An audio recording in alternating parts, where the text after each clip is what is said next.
Believing in your right to run your life as you choose and protect your civil liberties is a very important part of the free society and part of free markets. But there's something else that is very important, and that is that this freedom, we have to recognize that life itself is precious. I want to protect all your rights to do things, even when you make mistakes. If you don't hurt other people, you make mistakes, and you're responsible for it. If you make economic mistakes or personal mistakes, if you have bad habits, I can't change your habits. But if we do that, then we have this opportunity to be able to change so much. But if we recognize that our life is important, then all life is important. Whether it's a minute after birth or a minute before birth, all life has to be protected.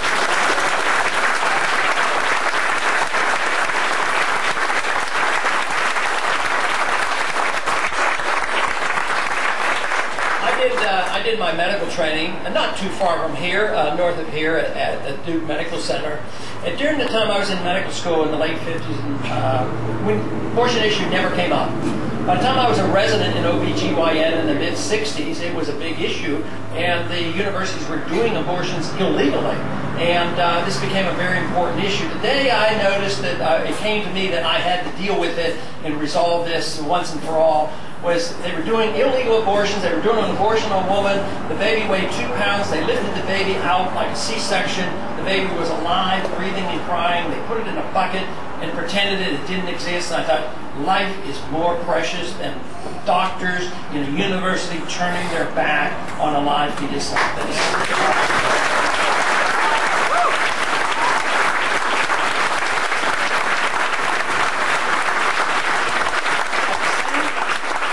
At the same time, down the hallway, a baby had been born prematurely, weighing approximately the same. And everybody was hovering over the baby, doing everything conceivable, and we spent hundreds of thousands of dollars trying to save that life. Now, there's something awfully inconsistent with the morals of this country if we can't see there's something wrong with that. What is wrong with a society that says that I could be paid to do an abortion right before birth? And then right after the birth, if the young lady, a young woman had the baby, drowns or kills the baby, she's arrested because she's committed murder. You know, there's something awfully bizarre. This is even more important than all the legislation. I say so often legislation isn't the cause of our problem. Our legislation is a reflection of our moral values.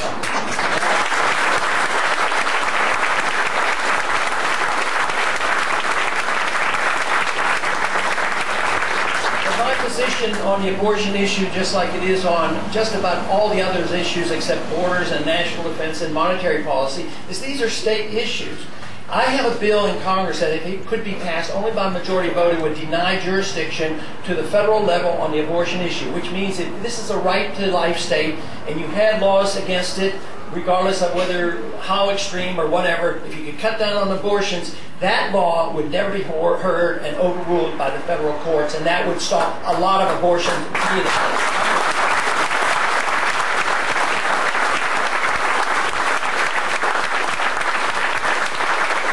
Without this respect for life, it's going to be difficult to respect liberty and move on to economic liberty. Economic liberty and personal liberty are all the same. Somehow or another, 100 years ago or so, we've had some groups depend economic liberty, but they don't depend personal liberty, and vice versa. Liberty is liberty, you know, and property is important.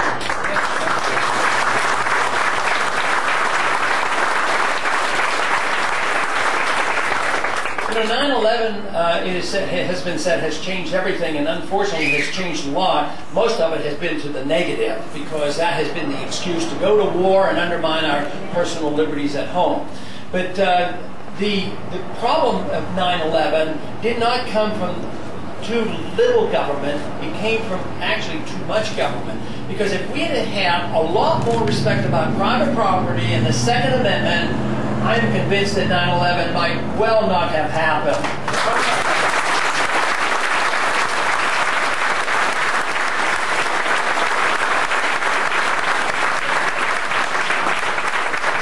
In a crowded private property system, we're responsible for our property and the people on that property. We do that with our homes. That's still pretty well accepted. But it should be that way with business. It should be that way with airlines. But the government had taken that away from us and said that, well, don't resist, and you're not allowed to have guns. The airliners, the pilots weren't allowed to have guns. Sort of setting up the whole situation.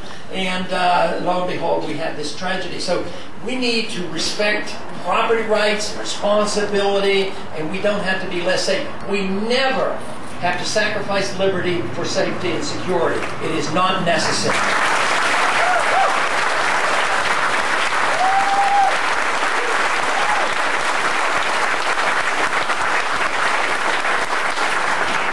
The enjoyable part about the campaign has been how it has brought so many different people together. And if freedom really works, that is exactly what it is. Freedom is popular, and freedom is the answer, and it means that we don't have to fight with each other. We shouldn't be fighting with other countries. We shouldn't be fighting with our neighbors. We shouldn't be in a contest to try to get our money back from Washington.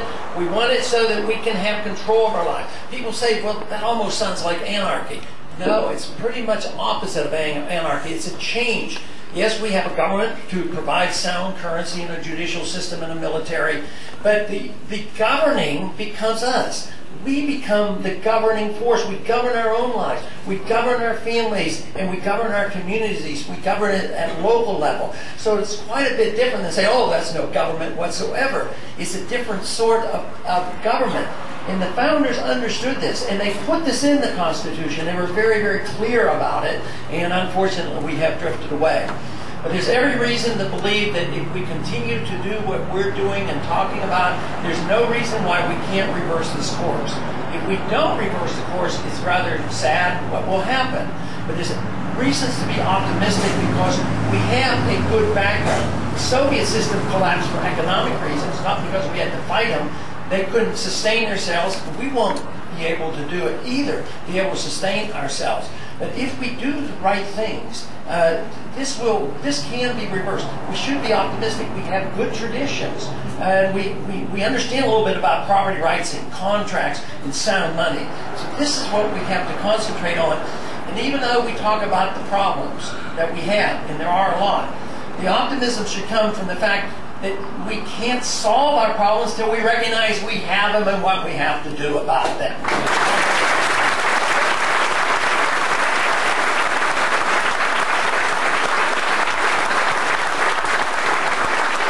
Sometimes I use the analogy of drug addiction when we talk about dependency on inflated money and also on big government. We get dependent. We think we can't survive without it.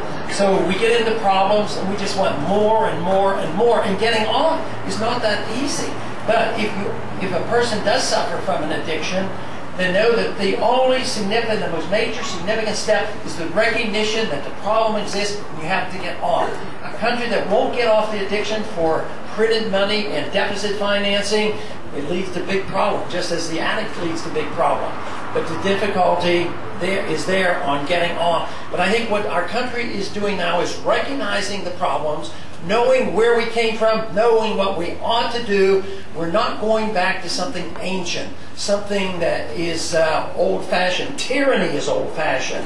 Freedom is a new idea. It's only been tried in a significant manner for the last couple hundred years.